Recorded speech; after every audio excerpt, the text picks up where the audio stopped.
What caused Ngo Dinh Diem's coup and assassination? Imagine a leader who was once supported by the United States but eventually became a symbol of division and unrest. That leader was Ngo Dinh Diem, the first president of South Vietnam. His story is a mix of political missteps, religious tensions, and shifting international support. When he took power in 1955, many saw him as a strong anti-communist figure. But his rule soon faced serious problems. Diem was known for ruling with an iron fist, favoring Catholics in a mostly Buddhist country. This created anger and protests among the majority Buddhist population. In 1963, violent clashes over religious discrimination led to mass protests, which damaged his reputation even more. The government's harsh crackdown on protesters made many question his leadership.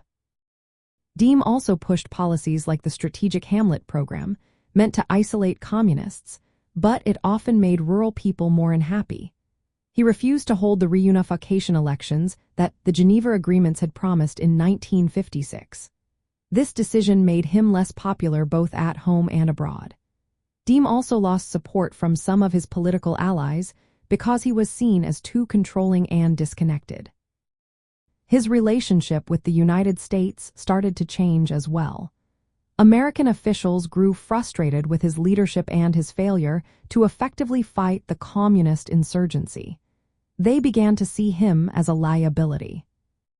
By late 1963, the military generals in South Vietnam grew tired of his rule. They believed he was weak and unable to stop the growing communist threat. These generals started planning a coup, and they found some backing from the United States, which was no longer committed to defending Diem's government. The United States had already cut aid and made it clear they would not intervene to stop a change in leadership.